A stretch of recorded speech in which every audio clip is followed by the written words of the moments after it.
Hi there and welcome everybody, Nick here. And it's the end of my 28-day Panchakarma.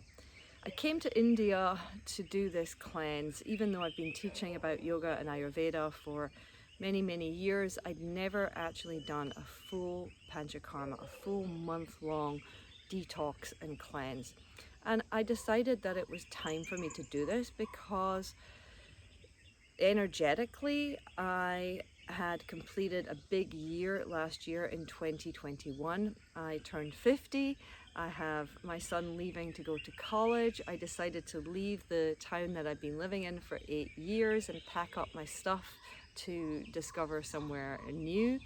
And I really wanted to make a transition into teaching more energetic work and doing a little bit more deep dive into spirituality as opposed to just teaching yoga asana.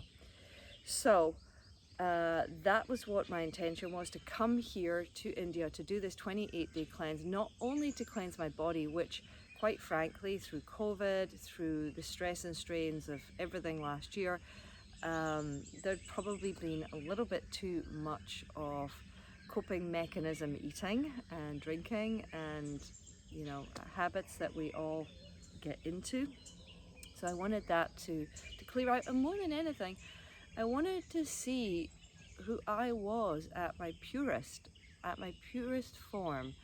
If I took away all of it, the alcohol, coffee, sugar, cigarettes, the processed food, and I just went real deep dive into a practice as prescribed in the yogic text. Like, who would I be? Who would this Nick be that is no additives? And I've discovered that. And this is me here today to share a little bit about what it feels like on the back end of doing this Panchakarma. So if you haven't watched the other videos, then you can go back and see I talk a little bit in the beginning about what Panchakarma is, and you can see my progress throughout the 28 days, and I've been sharing some of the things that go on inside the Panchakarma routine, and in Goa, I'm here at the Swan Retreat, how it works here. So let's go through physical things first of all. There's physical changes for sure that have happened. Is it as radical and obvious as, let's say, doing, cosmetic surgery? No, it's not. But the aura is different, right? I sometimes feel that people who have a practice of well-being, they have a beauty to them that is not necessarily in that cosmetic, I look young way, but it's in their field, right? And they radiate that out. So the health of my joints is the first thing that I've been noticing in the yoga postures. There's a freedom around the joints. Not that I've ever had really bad joint pain, but there's just as if there's this kind of a ball of lightness around each joint, so that my mobility is nice and easeful. My knee sometimes gets a little cracking, my right knee, and I've not had that at all. My skin is really nice and silky and smooth, and again, this is where the oil every day and the detoxification, because the skin is one of the major organs for detoxing. So when the toxins are out of the body, they're not trapped inside us. There's a freedom of the skin to breathe, and it's really nice and smooth.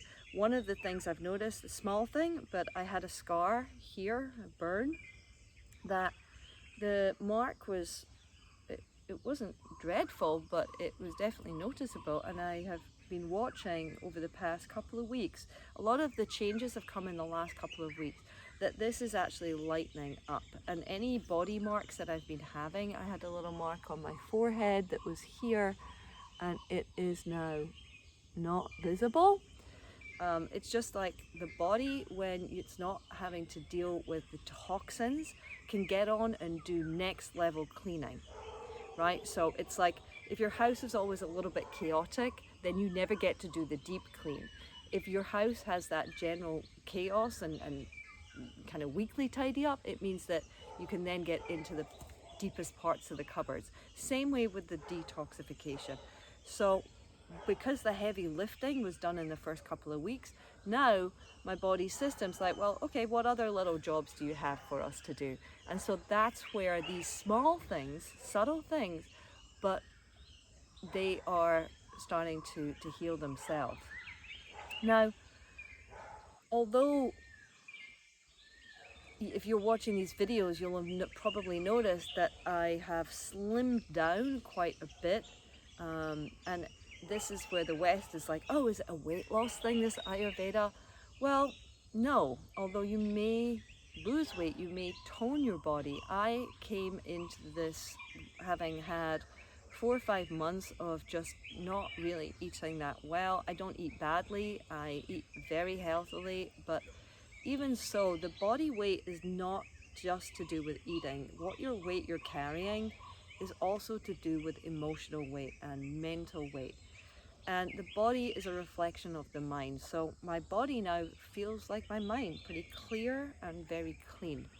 The one area that I've really seen a big shift is, I'll show you, is this area here. This is like where I would have ama. Ama is toxicity from the body not being able to really assimilate its food and experiences.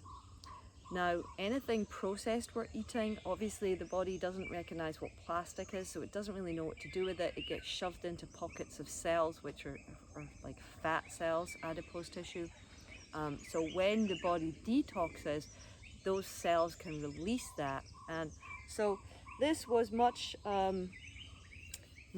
more podgy and almost had like a rippling, like a cellulite kind of curd feeling to it. It was definitely that. It wasn't fat, but it was adipose tissue, but it wasn't like a lot. It wasn't a big belly, but it's definitely now smoother, less bloating, and feeling really nice and toned. And you know, I feel like me being me as opposed to me being them being everyone else that I've been taking care of. So yes, from the outside it might look, oh yeah, she went to India, lost weight. Well, lost weight in many ways, yes. What about the whole purpose of Ayurveda really is to give yourself a great body to be able to do the asana practice so that you can get to sit in meditation for longer and be more connected with your divine nature. That's kind of the whole way it runs. So the Ayurvedic practices, the sister science of yoga, was designed to help that. And that has been, I think, the biggest takeaway, has the effect of doing the dinacharya, doing the 10 daily habits, eating the sattvic food, having the treatments on my asana practice, on how I feel in the postures. I can hold the postures for longer, although that doesn't mean to say anything, except for when you can hold the postures for longer, you can start to really work the breath, the prana, the life force in the postures. You can start to feel the life force in the postures. Now, this is something that I think probably about 80% of practitioners are not necessarily doing.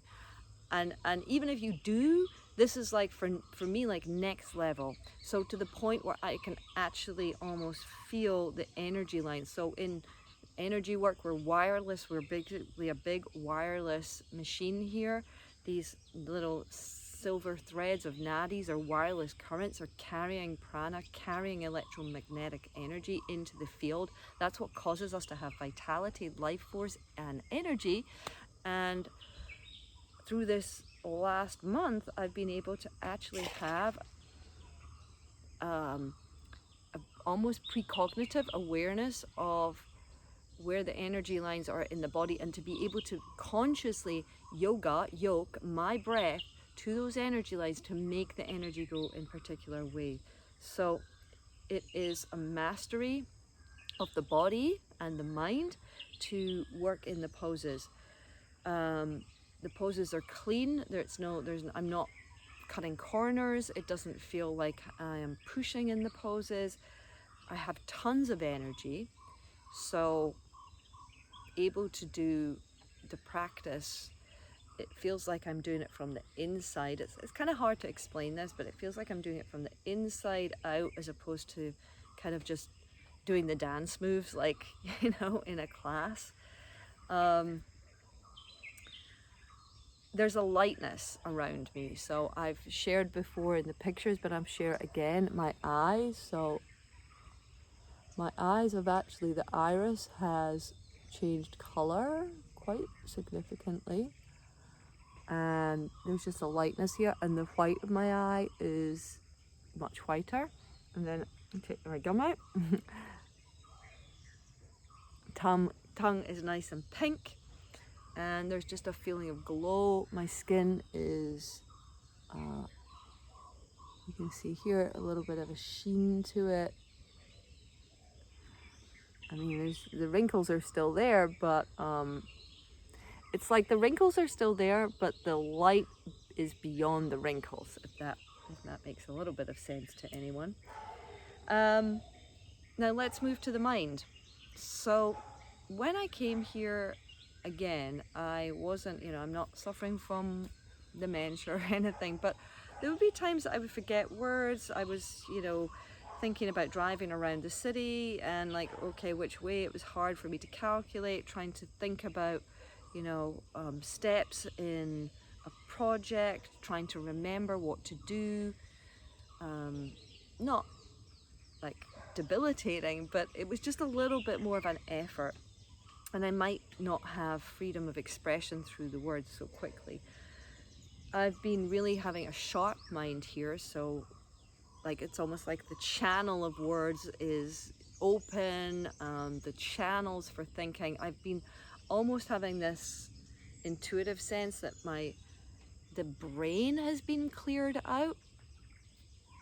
So I'm seeing like all the crevices in the brain, and before I came like almost like stuck together, and then gradually here there's been a little bit more space between each of the synapses, and my felt sense is that all the mugginess of the brain has cleared out, so there's less fogginess in there. I think if I was to sum up the experience, and again, we're all talking about the subtle body here, so it's hard. It's if you imagine that before coming here, this window, myself was this window with grease and grime. I could still see through it. It was still okay, but it was grimy and greasy. As I've come here, that grease has been wiped off. Already through the first week, it's like just one swipe. And then each week it's been like another swipe. The last couple of weeks has been that moment where you've cut through the grease and you can really see out the window in a great way. The breath work has been phenomenal. So just with the body being cleaned, this part of the body a little cleaned up, the diaphragm much more able to move freely, and more sharpness of the mind to be able to move the prana, to move the breath in various places in the body. Phenomenal. And the last thing that I'm going to talk about a little bit is the digestive system. So my digestion is pretty strong. That said, I would still have days where it felt sluggish, bloated. I'm hyper aware when I eat processed food, and I wanted to see what it would feel like to eat 28 days with no caffeine, no sugar, no fats or very little fats, only natural fats, nothing fried. And it's been a bit of a challenge. You are eating kind of mushy food for a month, but that's how I got to this place, and it would definitely be worth it. I am more conscious now, going back into my unquote normal life, about what I'm going to put into the body, because it's so clean, it feels so good. Like, I don't want to, I mean, I know of course like I'm going to go back to Western diet and stuff, but you know, just a little higher level. It's like I've taken a little higher step, and that's all that this is about, this practice. You know, this holistic metamorphosis doesn't happen in one go. It's like each time you do it a little bit more. I've really enjoyed having this ability and chance to have these treatments, to be on this diet, to feel rejuvenated. And Ayurveda was always touted as a rejuvenation practice, and I can absolutely 100% attest to this. Now, as a teacher and a practitioner, my aim now that I've put myself through this is to kind of up level where I was last year, which was teaching around the 10 daily habits from Ayurveda. And that was great. It was giving people like the bedrock of what Ayurveda is, what are the 10 daily habits, implementing them into your life, noticing, I would say, like maybe 10 to 20% changes just from doing the habits at home.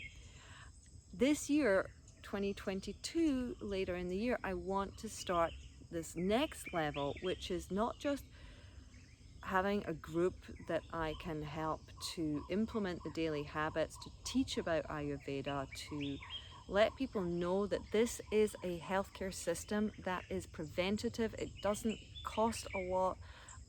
It doesn't involve pills. It doesn't involve diets. It is the best, purest version of yourself, and you will be happy, right? You will be happy and radiating from it.